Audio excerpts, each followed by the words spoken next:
Mr. Justin Quinn. Thank you for joining Ruction Nation. It's a pleasure to be able to talk with you. Yeah, thank you, Cody and Nick, for having me. It's nice to be included in this. Yeah, so I know Cody was he was kind of explaining what we're doing here, kind of our mission, just to reinforce that. Basically, we're just trying to promote the trade. So we're getting tradesmen of all kinds on the show, ranging from, you know, every different trade, but also hands-on guys, owners of companies, PM, supers, suppliers, whatever it may be. I even had my dad on a few episodes ago because he's been in the trades his whole career. But Oh, yeah, nice. we're just looking to get your story. So why don't we start off with what you're doing now and kind of what your day to day looks like currently? So, I cross paths with both of you uh, as the field supervisor for Crown America International. We supply the casework and countertops and commercial, multifamily. And a lot of my day to day is sort of, checking on our crews. Do they have what they need? Are they assembled? And a lot of that really is also being on the front end, making sure that the substrate and, there's not 200 different hurdles that are going to hold them up, and kind of in that hopeful, just make everything as efficient and smooth as possible for our teams so that, the train just keeps rolling on. Um, you guys know better than anybody, being in the supervision roles, that if one trade stops and holds up, then everyone behind them are just going to kind of pile up on it, and eliminating that as best as we can, whether or not it's making sure that we've procured everything we need, if it's consumables, or if all of our material is all organized and where it should be and looking like it should be. So um, we've got a lot of projects going. It was really busy, a couple of years ago. It's just kind of slowed down, which, the market does its thing. So now it's kind of really hot and heavy on a few major projects. But yeah, we're looking forward to the future as well. Really enjoy working with all of our teams in the field. I've got, within cabinets and countertops, um, it's got to be 60 plus years of experience between, just three different teams alone. So they've been doing multifamily and a lot of finish work in, uh, hospitals and different buildings as well throughout Colorado through their years. So it's really great to work around those people. And I've learned a lot from some of them and continue to learn a lot. It's a ever growing industry. So it's good to, you know, I don't personally have a lot of experience. I kind of came into it right after COVID. So, my professional career honestly goes back further into live entertainment and theater productions, which is 12 years of my history. And that's kind of a lot of what I know better than this construction, but there is a lot of crossover. So those skills and, that knowledge definitely carried over to what we're doing now, which I think is, mildly interesting. But um, it's I mean, it's all kind of relative. It's still a industry that's, been kind of thriving and growing a little bit too. So I'm sure, just like construction, there's always something that they're going to want to build, and that can even lead into theater and entertainment. I mean, they just finished that Ford amphitheater down there, and right before Monument, and uh, they'll, I'm sure, keep building more of them. They're gonna move Broncos Stadium. That'd be cool to be part of. So, Yeah, sorry if I missed this at the start. So what is your position called? Do you have a um, title? yeah, my business card from Crown just says Field Supervisor. So it's, Kind of a I guess, from a, superintendent role ish. yeah, a construction management side. It's more of like a field engineer. Yeah, kind of a a field superintendent. Okay. Just you know, making sure we're on schedule. If that's, getting with any local, we've got a logistics partner. If we need to move material from our warehouse that we partner with, um, making sure that we have on time deliveries if that's what the site needs.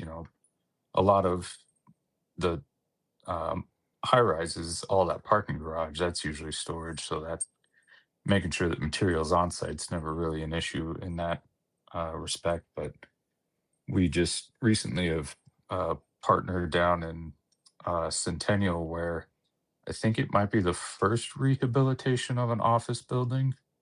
So that was really cool. Shea Properties is turning an old office building at 4340 Monaco into like 124 kind of smaller, um, multifamily units. So that was sort of interesting to be part of and kind of see how an older building was put together before, technologies of today, which, that's probably good if that's the way that the industry is going to turn to. There's already a structure there. So that takes out how much of the timeline from moving dirt all the way up to finishes. Mm. They, I think they probably spent, yeah, the better part of like 9, 10 months stripping the inside out and, tearing down walls that weren't structural, but it was it still need to be part of and kind of see if that's an avenue that maybe the whole industry changes towards or gives, I guess, development partners an opportunity to, use what's already there that could, help expedite stuff. So, just thinking about our interaction with you, we've said this a lot of times. We're in the multifamily business, and the name of the game in multifamily is flow and production, not only for the job as a whole, but for each of the subcontractors that are on site. That's the only way you guys make money and keep your guys, really. If you're not Mhm. if you're not providing production work for your guys, they're gonna go look for work elsewhere. But what what's your biggest challenge that you face on a day-to-day basis doing what you do right now? um, I think in my brief history, so, my role as a superintendent essentially has only been about like 3 years now. And before that, I was working with one of our current subcontractors, putting cabinets on the wall.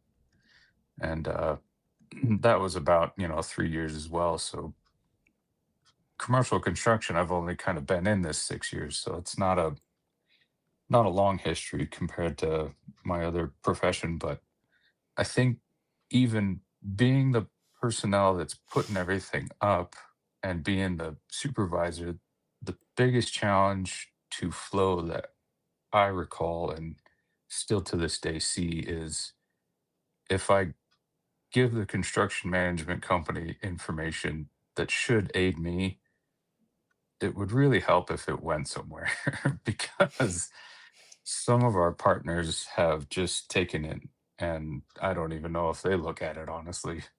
What My emails might just be on red. why do you think that is? um it's hard to say with, the two names. One of them is actually the industry, for property management. They're the largest in the nation, so that may give you an idea of who's constructing down there in the Golden Triangle. But it it feels like it's accountability. If they can kind of put things together that are sort of within tolerances. Our contract says we need, a quarter inch over 10 feet for floor levelness. Walls are true and plumb. Soffits, corners are square. If they aren't being proactive and keeping track of, what did every other subcontractor put together? Are MEPs within my tolerances for casework? That kind of stuff can really add up to me having leave offs. And if I compile all that information to give to a construction management partner, you know, do they act on it immediately? Does it sit for days, sometimes weeks? It's just sad sometimes, but Yeah, and um, those comeback units or any work that you have to come back to do is just a killer for you guys because it's again interrupting that yeah, flow, and you have to figure out manpower to send back to a portion of the building that you're 99% done with. Um, it's a big problem. I mean, my guess would be just people they have so much on their plate they can't keep up. It's like that's a small issue compared to my pile of 100,000 issues over here. Not that that's a good excuse, but that would be my guess as to why some of that stuff gets pushed off to the side and doesn't necessarily kill the whole job, but it certainly kills you guys and your installers to have to come back and do that work. yeah. I mean, obviously our personnel, everyone performing the work is the most important tool that, any team has. If we don't have everyone in the field to perform that work, it's really going to sit there. So, from a keeping the morale up and, making sure that these guys are seeing, production flow, that gives everyone that drive to get up and go in each day and make their earning, make their living. So, um, on the very minuscule side, I mean, if you have go backs and there's potential damage to materials, like, there's measurable loss there, but, I think it's even worse loss if you really have personnel that just kind of up and quit, or they kind of start working on a 80% or 70% because they're just sort of dragging their feet kind of mundanely, oh, I guess I'll kind of go do some punch and really wish we had more production. Like, it's it's difficult. We've had so many crews that we've had for so many years that we try to balance out our projects, right? We don't want to play favorites with all of our subs that we've worked with through all these years. And you know, the business itself has to be ran with some sensibility. We can't just give some uh our most senior and A team, we can't just keep giving them all the work. They'll overload themselves, and our bottom line will be gone. And then nobody's going to have any business. But there is a balance to it, and we try to do our best. um if I can ever be of help in the field, like, I don't want to just be the leader that's sitting back and cracking a whip. Like, that's not how anybody should be leading. And I think it's good to go out, be hands on in the field and really either show someone, like, this is what I expect to be done and how I want it to be done, because it is, the most efficient. Even if that comes down to just, mundane repairs, there's so much in the industry when it comes to, like, just, it kind of sounds weird, but the material sciences of, like, what are you going to use to do a repair? Some things are going to make it really efficient. Some things are going to, take their time and be a waste of products. So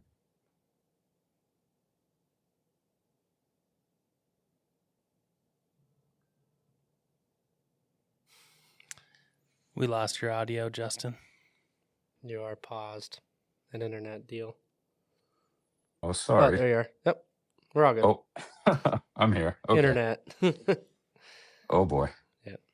Dang you, Quantum. Real quick, I was going to ask this question. It just popped in my head. So I don't know if you're in charge of, hiring, firing, whatever over there. But what does your ideal candidate look like for an installer? Now, I mentioned that we had my father on the podcast. He works for a millwork company as well.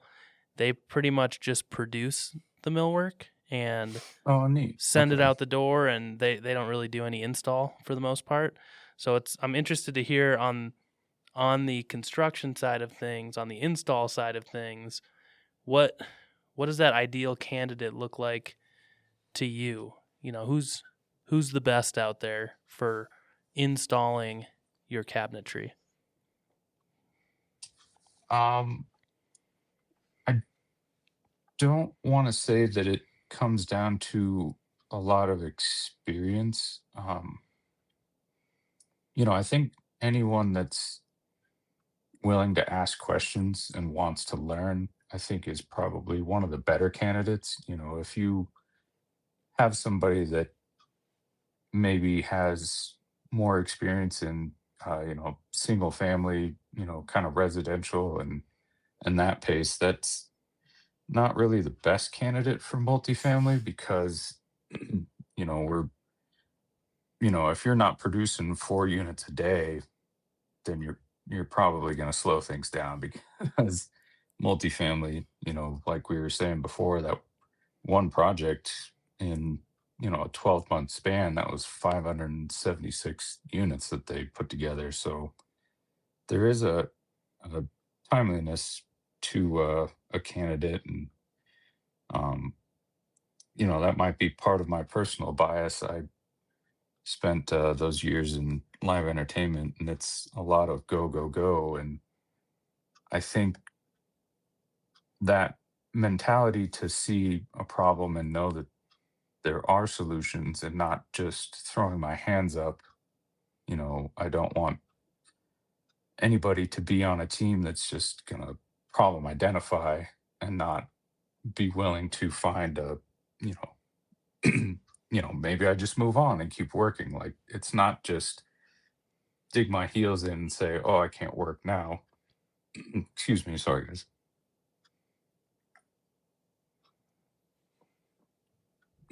But, the work ethic of wanting to get things done and not, not trying to be a me. I want this, I need that, I think is one of the most efficient things to, you know, see that somebody's out there willing to get that work done and wanting to get the work done, I think is one of the better candidates. Sure. And, that hopefully is, the younger, aspiring, hardworking kids. I mean, if anybody has time in college or, even the skilled trades, coming out of community college and learning some of the, rudimentary skills or even just the basic knowledge of um, a lot of the trades, I think is a great way to get that foundation. I'm sure in my hindsight, it probably would have helped me a lot, especially in this industry being as big as it is. But I just kind of brought in what I had already learned. But yeah, I think a good work ethic, a willingness to learn, and really having that drive to complete goals and tasks is really what I would say is what I would look for in a team. Yeah, no, that makes sense. You were talking a little bit about school, and you said something that sparked my interest earlier. You said you had 12 years of entertainment and theater experience. What did that look like? What did that all consist of? Um, so I was fortunate to uh, have somebody in my family that had been with a very large entertainment company it's Feld Entertainment is based out of Florida, and they produce Disney on Ice, Marvel Universe Live. They Kenneth Feld, Irving Feld owned Ringling Brothers, Barnum and Bailey Circus for all those years. So I fortunately had an in back in 2008 Excuse me.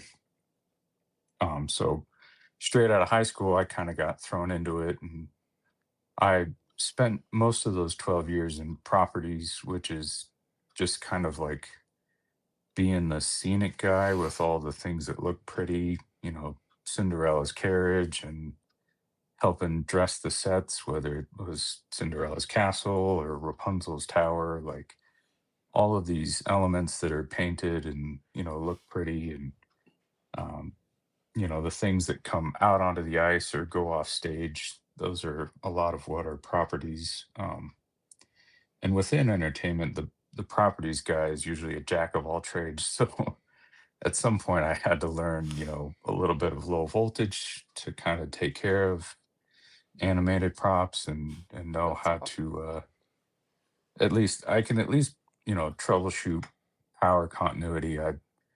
The guys that are doing the lighting design and like all of the different channels with every moving light fixture, that kind of went over my head to troubleshoot where data interruptions were. But um and it was really great to learn from, you know being so young, to learn from senior people that had been doing that, and maybe had a college background as a stage manager. And the senior crew that I worked around taught me so much. um Being champions of safety in that environment was really great to kind of build as a foundation, because I will always be someone that, no matter what we're going to do, let's look at our job hazard analysis. Are we going into, uh, an arena that's going to have a really steep ramp? How are we going to be safe getting gear into here? What's our, storage? Are we making sure that everything's safely stored so that it doesn't become a hazard during show runs? Like that, I think, is probably the number one parallel with construction. Was, let's make sure that whatever task and job that we are doing today, we're doing it as safely as possible. You know, we always have our PPE for those, tasks that it's pertinent to. I really enjoyed being part of rigging, and where I grew up in Spokane, I got to be an uprigger. So I went up into the arena steel, was pulling up chains and steel rope and making baskets and helping with bridles. And the entertainment industry, we've got, uh, you have a rock and roll show, it might be 100 points that are hanging from the steel of the building. So it was, from an engineering standpoint of those arenas, it's really cool to see that, all this stuff can hang from all these, I think they're like 3 foot steel I-beams up there in the grid. So it was really cool to, learn that work ethic from production, where it's, it is the show must go on, is probably a cliche, but it does have the time that everyone bought their tickets for. So we have to get this done now, which, coming into commercial construction, is not the same. Sure. But That's yeah, I think there's, a lot to be learned from both that have their crossovers, the safety mindfulness, and like I said, if there's products that help repairs happen quickly, and we can be efficient with our time and kind of move on to the next task that's in front of us, it's definitely good to learn. that's fascinating. I had no idea, nor have I really thought about that even being a job. Truly, just it's going there to build all these sets. You go to these shows, you go to these events, and someone has to do it. In the back of your head, you know that. You know. But so, how did that look? You said, how did that look? You graduated high school, got on with this company. Did you end up going to school, or was there an apprenticeship, or were you just kind of a carpenter, if you will? No, yeah. Um,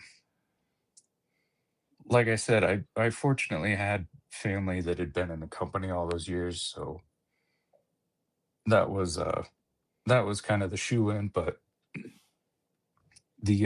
the company does hire a lot of stagehands that come from a school background, whether it's a local collegiate uh, establishment that has a theater program, or I know a lot of our lighting and sound techs came from Full Sail, so there is those avenues because of how big the company is. I want to say nationwide, they've got at least 5 productions that tour within the continental United States, and then there was a Western Europe and Eastern Europe tour, Southeast Asia Pacific, kind of down into Australia, New Zealand, and then the one South America unit that would kind of bounce around Argentina and Brazil, and um, a little bit of Central South America. Were you able But to go on any of those tours out of the States or? yeah, yeah, I got a lot of stamps in my passport. Thankfully, That's very awesome. fortunate that I got to travel so much. I will say that was definitely one instance that I very strongly remember, with the senior crew member being the safety mindfulness people, because as soon as you leave the United States, OSHA goes right out the window. Yeah, that's There is fair. a lot, there's a lot of rigging, and unless you're in Canada, Australia, New Zealand, yeah, they even the English were a little wily with what they did, but you Are know it. are you willing or able to Um, share any, like, I guess, different perspectives or interesting stories that some of our listeners wouldn't even think about from a safety perspective? um, well, I guess most recently, so um, and kind of a sidebar to it, but one of the um, with it being Disney on Ice, obviously we need a big sheet of ice, so there's a bunch of touring, traveling. They're, I think they've actually gone through all of the HVAC training, because it's a giant cooling system with all of the glycol refrigerant running through the panels to freeze the ice floor. Um, so, with that, when we play in Mexico, it's an actual theater. So, you've got uh, maybe 60 feet of just a wood theater deck and that orchestra pit. And then they just built stage scaffolding for this ice floor to sit on over the seats. And in hindsight, that's probably not the best idea. How But thick do you think the ice was? so kind of just like hockey ice, they usually keep it at about an inch. Um, I I don't know what the math is for the weight of frozen water, Mhm. but that floor, the traveling system that they had, they could go up to 120 feet long. And I want to say those were only 40-foot wide panels. Wow. So it was good enough. I mean, a NHL hockey ice is 80 wide by 200 feet. So it was nowhere near, Right. playing an actual arena. But Right.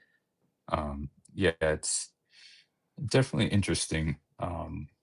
Do you have a favorite place that you got the opportunity to travel to?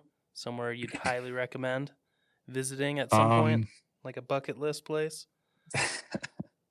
uh, yeah, yeah. I always kind of dwell on this a little bit. There's so many great memories, and I've just been so fortunate. But I think for me, it was definitely Japan. Oh, It's just such a beautiful place. The people are just the most friendly, and the food is so delicious everywhere. I mean, you talk about like the the people themselves almost kind of embody a show where everything they're doing, whether it's the guy at 7-Eleven, he's just putting in so much effort, and everyone, it's just like I don't know. It's kind of how the world should be. They're just so kind and they have so much heart and care. We had people that would just kind of stop us and be like, "Do you need help on where you're going? Like, where do you want to go?" And like go out of their way to show you where the bus pickup was, or which tram and train to take. Like it, and it's there's so much history, and it. I don't know.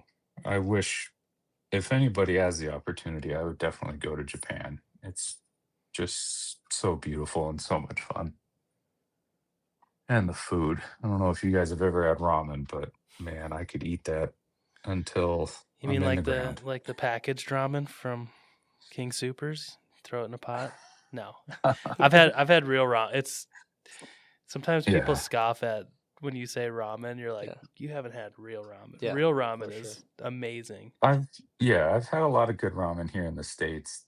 There's a lot of places that do it just about as well. And it's so delicious. Hmm. Probably not great for my cholesterol or anyone's cholesterol, but Yeah. you know, might as well enjoy it. Yeah. So how long did you do you said it was about 15 years that you were doing it? Um, no, I was with Feld Entertainment from 2008 to, the Corona pandemic definitely Yeah. shut everything down for Took pretty much everyone. took a But big hit. um, yeah, thankfully my wife and I were already planning to exit the company and kind of come back to what all of us now consider reality. Because when you travel, it's, a lot of, I mean, the performers are playing make believe, but to come back and be part of the 9 to 5 society is was in and of itself its own learning curve. But yeah, I was with them for, that 12 years, and my wife was a figure skater, performance director for, about 8 years. So Wow. yeah, I mean, it comes through pretty much every town every year. Hmm. If you guys, I don't know if you guys are fathers, or you know, little little princesses want to go see more princesses, I'm sure. So Oh yeah, that's on our list. We both have young children, so I'm sure that's something you yeah. guys would probably go check out Yeah, eventually too. we would entertain. I have 2 little boys, and they, like, Oh, neat. Paw Patrol on Ice came up, and it was like, "Can we go to Oh, this?" that's I fun. was like, "I didn't know that the pups could skate. We should check it out." Yep. Yeah, Uh, that's real fun. so you called the exhibits or the things that you guys were making properties, correct? Yeah, that was my role. Okay. Um, there are, I mean, just kind of like commercial construction, you've got in entertainment, the properties guys, there are carpenters. When you're on a touring show like that, a lot of the carpentry work isn't so much like wood. It's a lot of steel and aluminum that gets bolted together and pinned together, and um, there is wood backing to a lot of facade, but um, yeah, what construction would consider a carpenter is not really what entertainment would be, unless you were like really at the opera house theater where you're quite literally installing in the building, some nice scenic piece that has, all this intricate woodwork, and like those I would imagine are 50-year, I mean, if it's not Tom Sullivan from This Old House, they got to be some skilled carpenters, because that's a lot of intricate woodwork that goes into, like, Broadway. I only helped being a local, here and there, but yeah, and then, the electricians are running, I can't even count the linear feet of 4/0 5 loom that I've pulled for power runs, and you got big 60 amp breakouts for all of the big spotlights that need to get run up into the stands and run around all of the auditoriums and arenas. So So The electricians do their own power distribution. are you on standby then when the shows are going just in case something is needed Yeah, or something breaks, or you're kind of there just in case a repair needs to yeah. happen? The traveling crew has their own set responsibilities during a show run. You have cues, curtain pages, setting Mhm. up props for performers to take out or drive out, depending on the intricacies of the show. But yeah, a lot of standing around sometimes. Mhm. Yeah, that's But that's really interesting. That's interesting. Um so then 2020 hits, COVID happens, live entertainment along with I guess Sanity. I guess mostly just live entertainment. I mean, live entertainment probably took the biggest hit, I would say. I mean, it's kind of interesting because some of our crews were still, construction here in Denver was still live and kind of going. It sounded like a lot of buildings were, you had to come into a booth, do the temperature read, and then go in the building and perform your work. And if there was inspectors, then like everybody had to leave. mhm. It, it may depend on construction management company and certain jurisdictions, I guess. I don't know. Yeah, it was Um, it was a wild it was a wild time in our line of work as well. So then what did you do when all that kind of tanked? And you said you were already planning an exit. Did you have something in mind, or did you just start throwing your resume out there? How did you land with CAI? so my wife works in the I guess you just say hospitality, and she managed a company and group of house cleaners for cottage care, and her operations manager was really close with one of our best subcontractors. So that connection and friend group gave me an opportunity to, present my resume and chat with that lead, and he, gave me an opportunity to come and kind of intern, see how things function for a couple weeks. And I did, basically just being the punch guy, kind of cleaning up after our installers, making everything look turnkey ready, as far as, are all the shelves in place, doors are on, hardware's on, all the reveals are how they should look, and, any of that punch touch up is pre-done. So that was my interim kind of learning about construction, because I really didn't know a whole lot. Um, We can see you. Sorry. yeah, That's sorry, why I the was just sun went shooting you a away. text, letting you know. um, yeah, I like I said, I probably just with our subcontractor team for those 3 years. I mean, we worked with Confluence on Encore. That was really cool. Um, I did different projects kind of all over Westminster and Broomfield for, you know, uh, Lennar and BC Builders. Like, we have so many partners that just give us all these different avenues to keep everyone busy. So through those 3 years, I kind of got to meet and work with so many interesting people, and kind of learn how different companies operate. And um, so yeah, that fortunately learning from one of our best installers was maybe a blessing for me to see kind of the best way that what we do as commercial cabinet installers, the most efficient way that it can be done and should be done, really.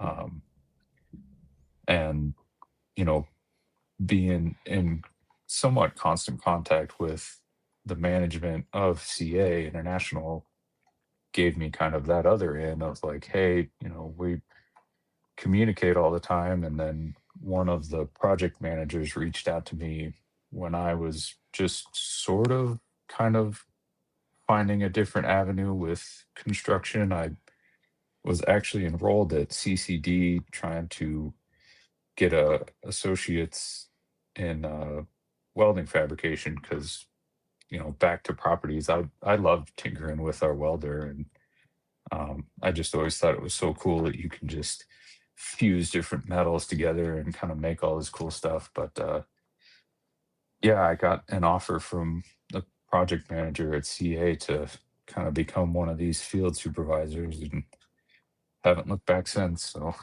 I just guess I've been fortunate to shake enough hands and make an impact on some of those people I worked around that it's gotten me to where I am now.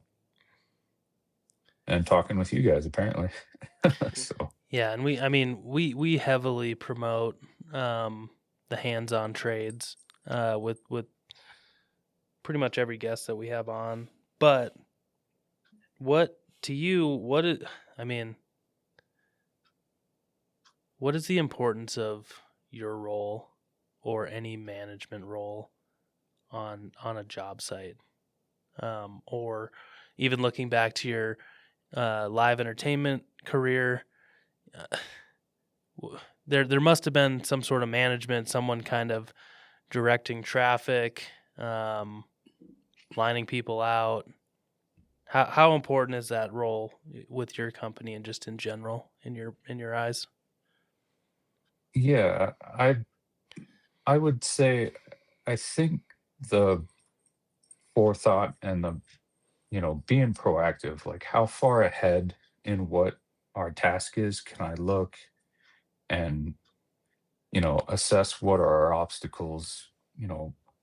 Are we going to have even just as simple as delivering material?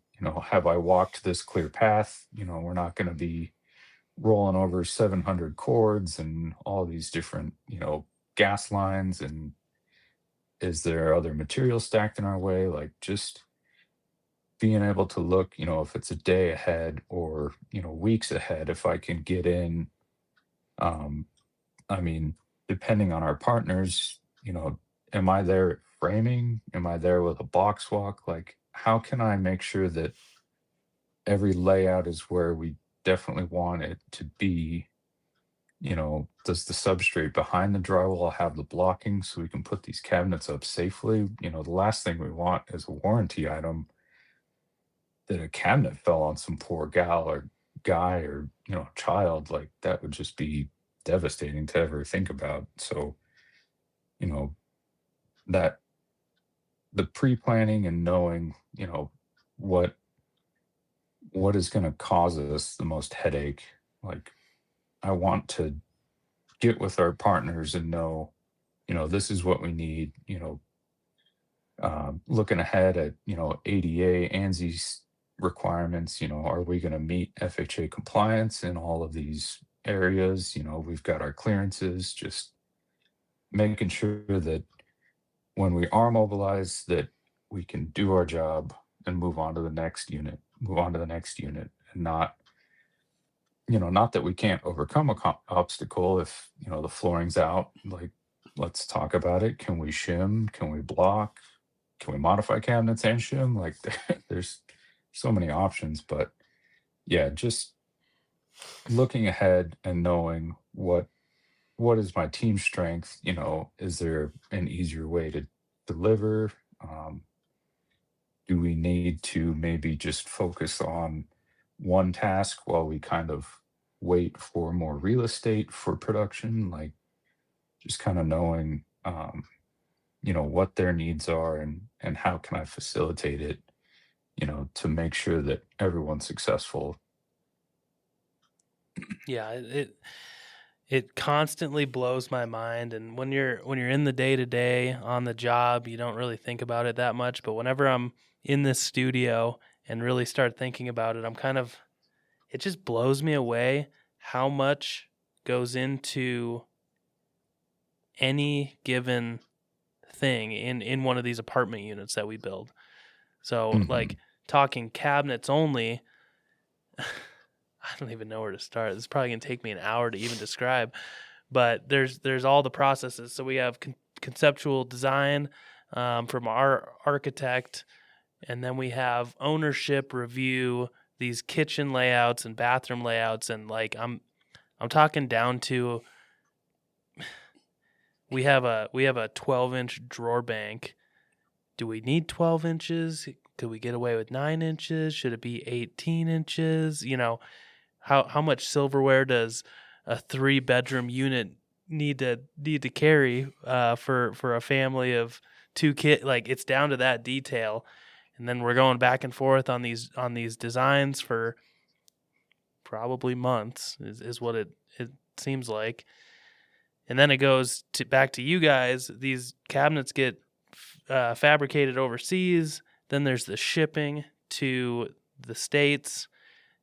Once it hits port, then they package it up, or they ship the containers to wherever the project is. And that's where you come in, unloading, staging. You get your crews in there. And when we're building out the unit, again, we're thinking of backing. We got to nail these dimensions because your cabinets are pre-manufactured. They're you guys assemble them on site, but they're pre-manufactured. So if a dimension is off by 1 inch, it can throw the whole thing off or not fit. So we're down to the 1/2 inch or 1/4 inch. We got to nail it. Plus backing, plus the floor needs to be level. I mean, there's just so much. The plumbing for the sink needs to be in the right spot. The electrical all needs to be in the right spot. It's like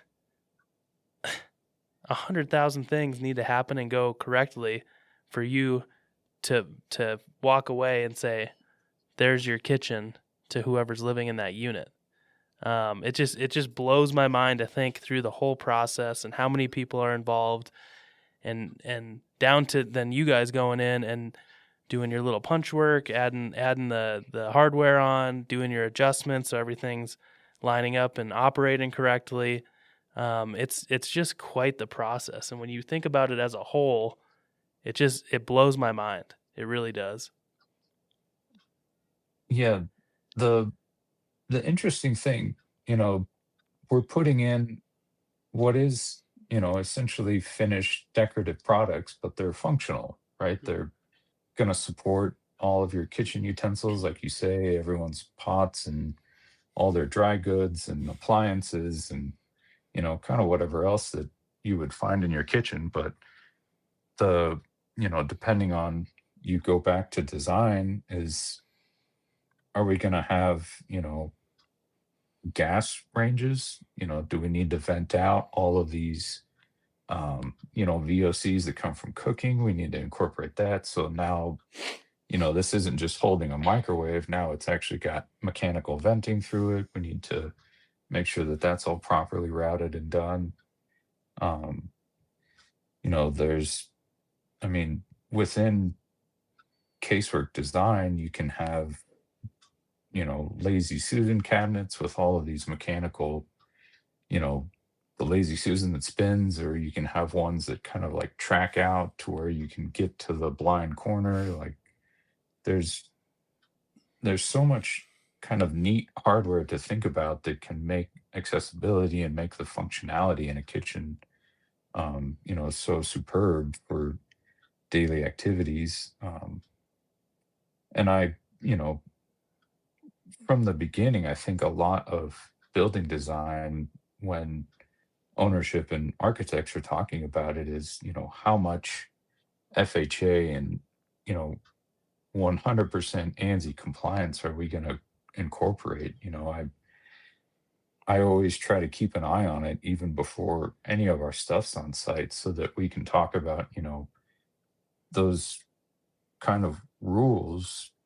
We can interpret them in kind of one or two ways. Is it finish to finish? Is there a 16th in that finish to finish? Like, how stubborn are we going to be with countertop to finish floor and, some of these reach dimensions? So it's definitely one thing that I think can be looked at as a hindrance, but I think when everything measures out and comes in compliance, then it should just flow like any typical unit that you just pass by.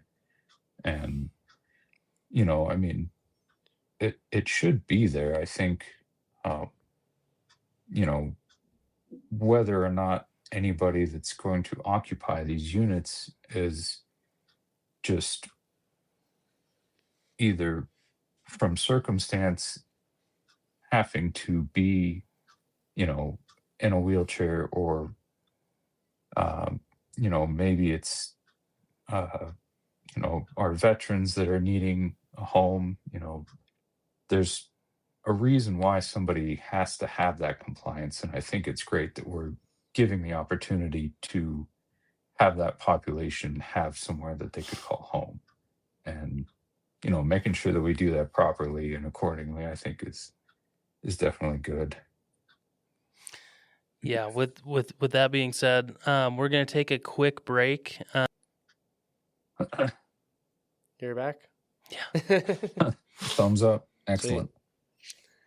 Excellent. So going back into just the day-to-day, talking about your role and the quick rundown that Nick gave us for everything that goes into the installation of the cabinets. What is one thing or one frustration that you have that general contractors could do better about in order to make your guys' job better or more successful? All right, I'll go easy on you guys. No, go hard. So, it's frustrating as one of the finished trades to hear a really big emphasis on our QA QC. Of course, I'm going to keep a really close eye on what our product is that we're delivering to you guys and ownership. But it would be really helpful if there was somewhere along the lines, if, even the MEP guys could just run back through and pull a tape. Is the plumbing and the electrical in the sink base so that the kitchen works? Does it need to shift a little bit? Like, um,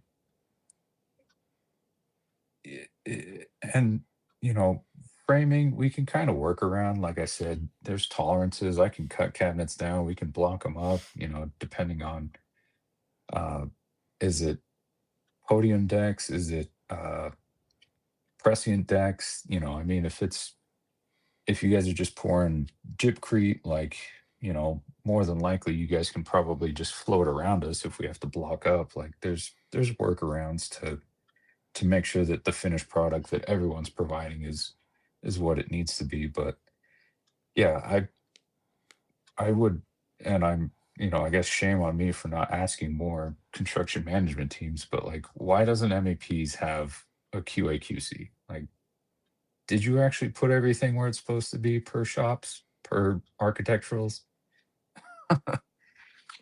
Yeah, I would I agree with think, that. I mean, the QA QC really comes in at the end of the jobs because we're trying to turn over, we're getting into punch list. But I see what you're saying, like heavier QC up front to set up those back end finished trades to be able to come in and be successful, because it's, something's off. It's, what the hell, cabinet guy? yeah, Why I are mean, we? we're guilty of it. Well, Fortunately, I'm overseeing the two trades that, precede one another. So, if the cabinet guy didn't shoot a laser or doesn't know what his 8-foot level is telling him, then the countertop guy is going to be mad. And that's then maybe going to screw up what the backsplash tile does. And it just like, it cascades from there for trims and your guys's, electrical finals, plumbing finals. Like, there's so many. The MEPs come back around for finishes, and we all want that, you know that uh oh,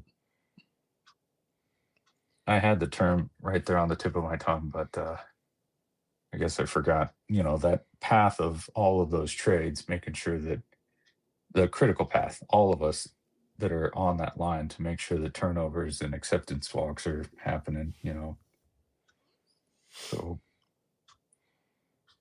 No, that's fair. Is there anything else, or um, I I would say, I think in general the whole industry is pretty good about sequencing.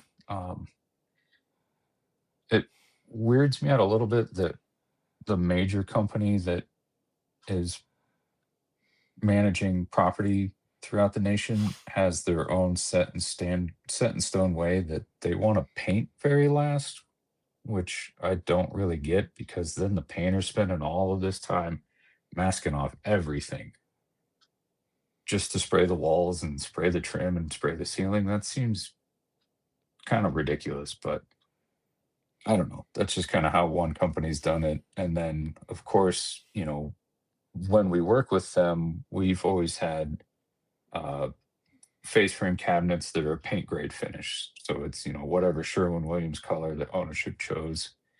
But that thin veneer on the ply, if they aren't using a delicate tape to mask everything off, when they go to peel that tape and all that masking, it's just going to rip all those veneers off. And now we all have more work to do. So that one company seems a little silly that they do it that way. But um, in general, I think like everyone, it's usually swing some doors, depending if you guys are like a class 3 or class 4 finish on the walls, let's texture, let's swing some doors, let's paint, get the cabinet guy in there, countertops, that sequence is kind of set in stone for basically everyone. So, kudos to all you guys that are doing it the correct way. We like to set the cabinets first and then frame the walls around the cabinets. really want to Hey, make at sure you least get the I'll know where backing? all the backing is. Yeah. Yeah. No, I've heard of that too, and our painter's even thrown that out there before. Just he'd prefer to get in there dead last, so he's not having any rework, and it's worth the extra prep and masking to do that. So I could see the reason for that, but yeah, you have some good points as to why not to do it that way. Yeah. Could you just tell us a little bit more about yourself if you want to? You can also tell me to pound sand if you don't want to share any personal information, but just kind of who Justin is, what do you like doing outside of work, kind of yeah, just tell us about yourself a little.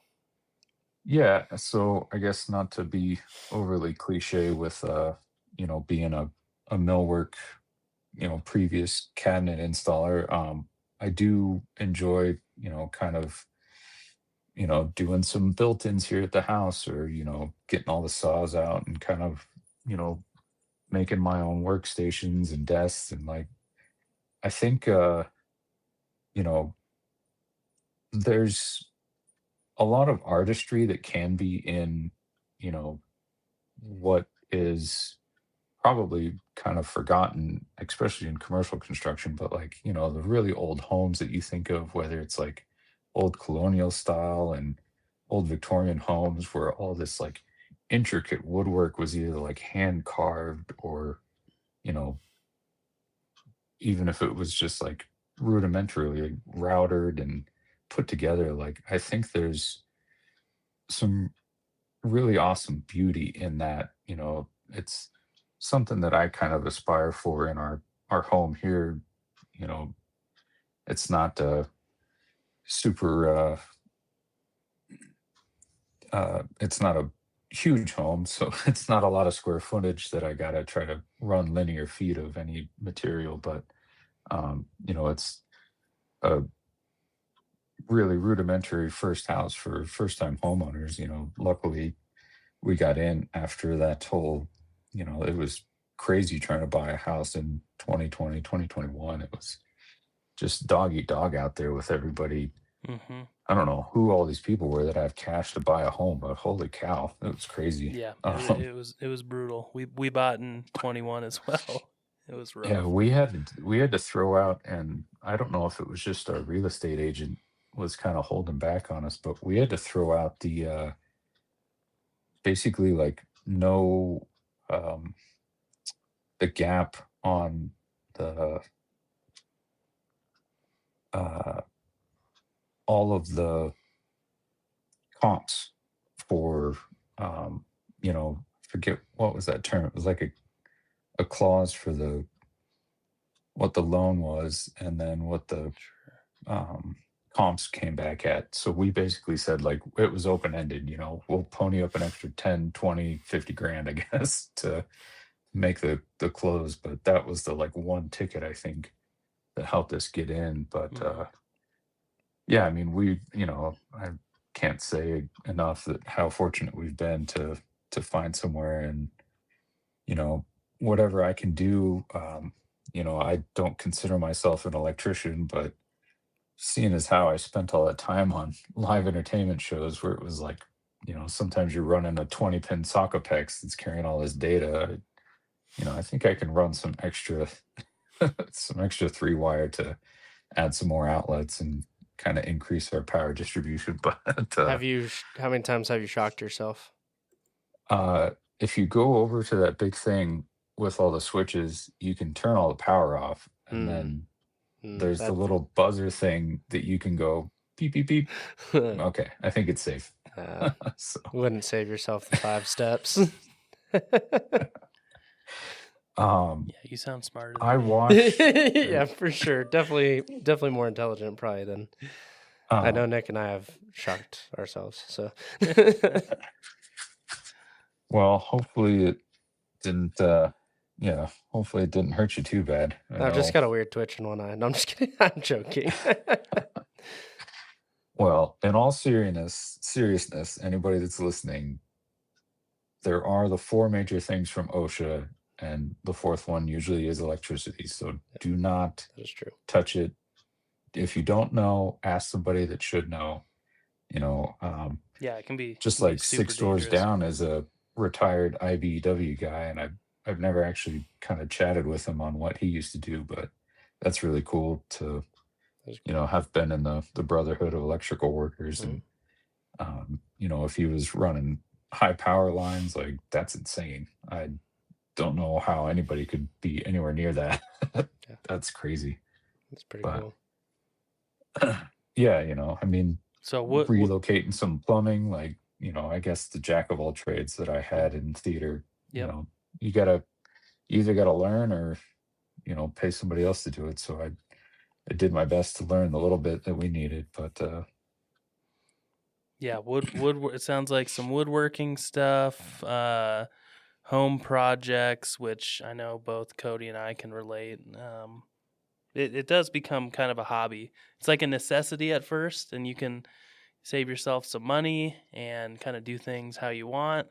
But it does become fun. I always need a break from home projects. It's like, all right, we're gonna tackle the living room.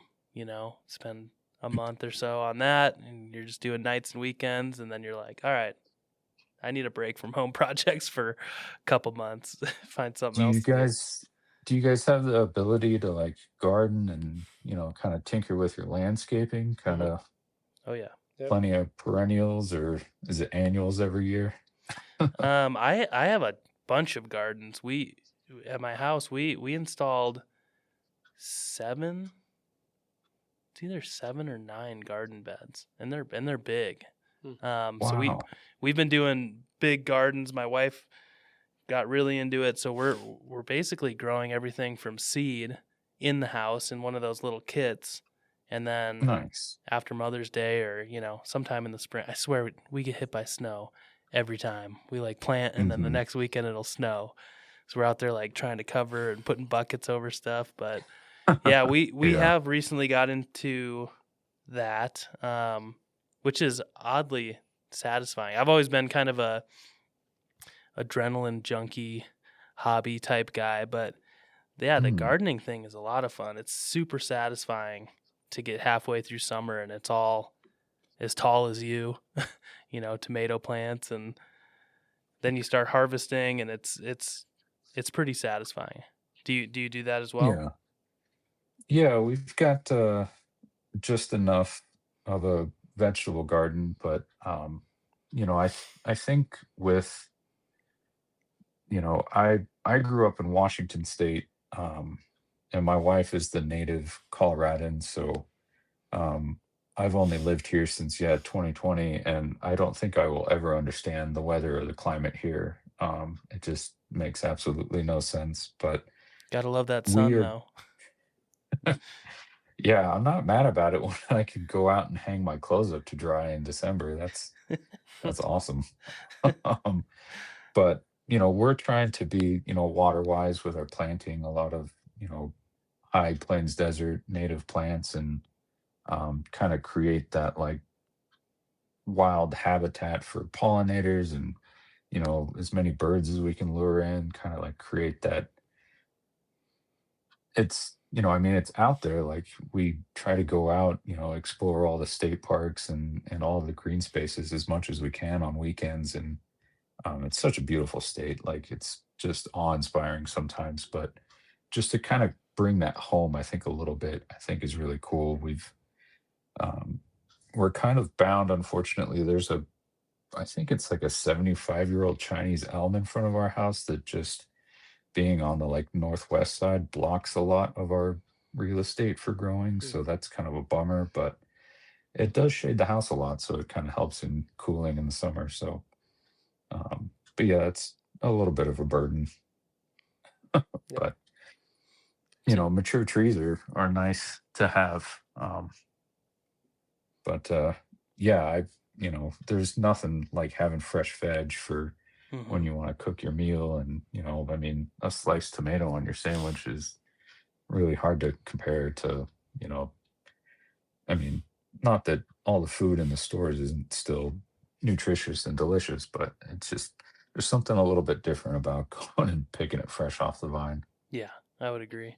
yeah. So you said you try to get out to state parks and see the Mhm. everything Colorado has to offer. Do you guys camp? Do you just kind of day trip? Yeah, we've with some of our family down in Littleton.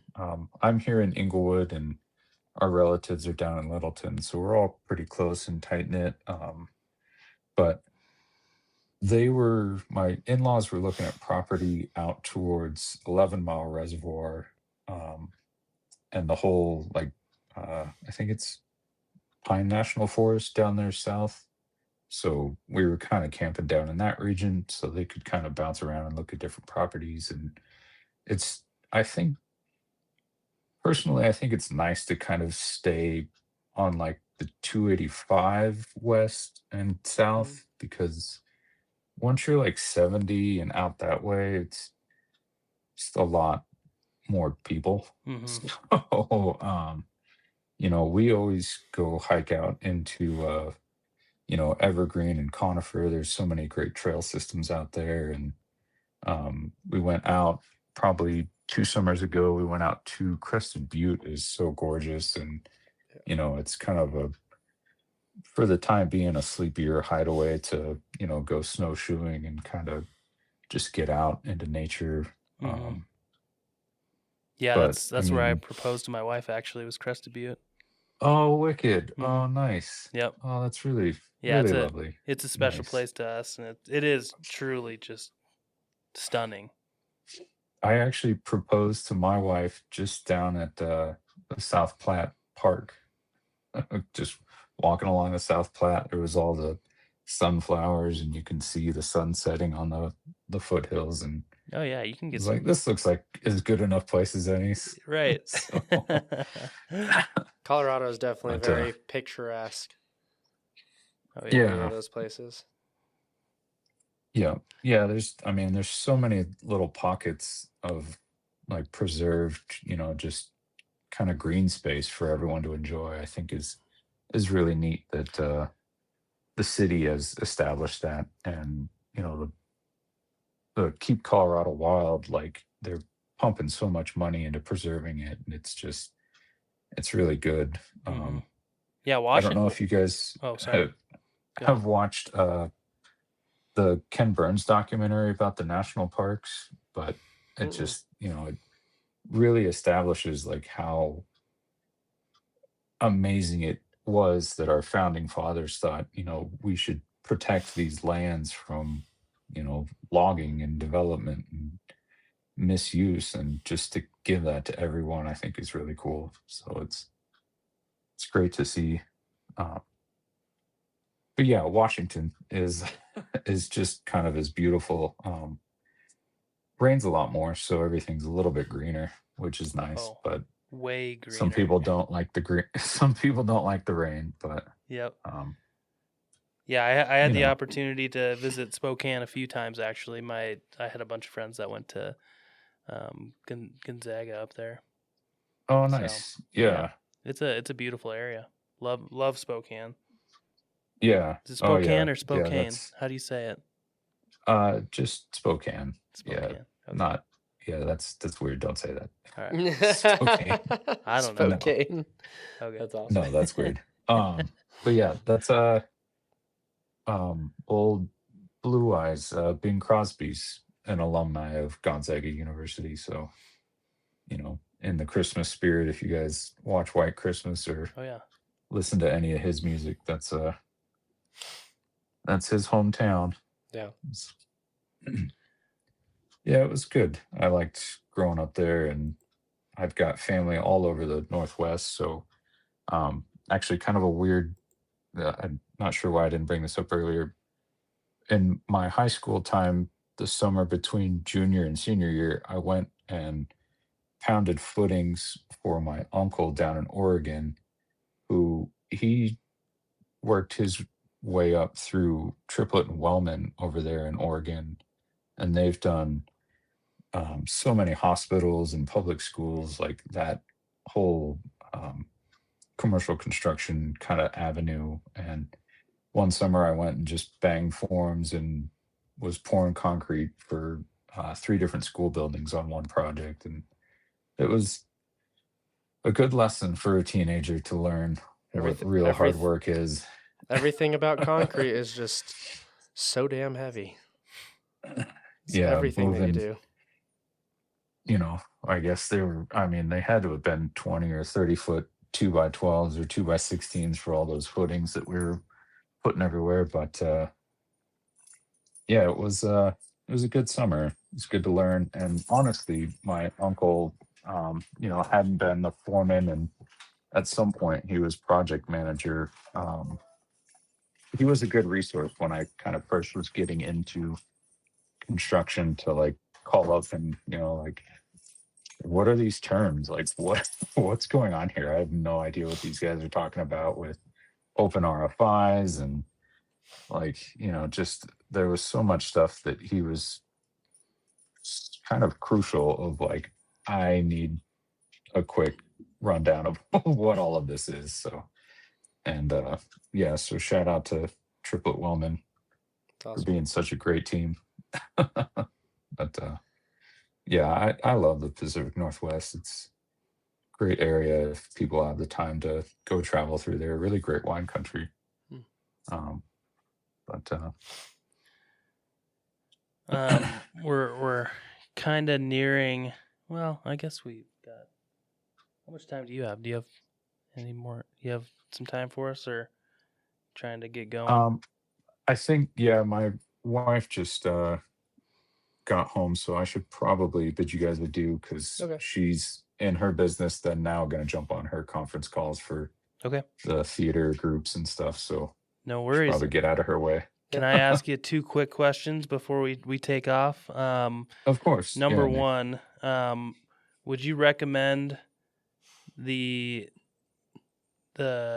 position you're in now to someone that's looking into getting into the construction industry, whether that's a young kid, someone that's doing other trade work? Would you say it's a viable and rewarding career? Would you recommend this career to anyone else?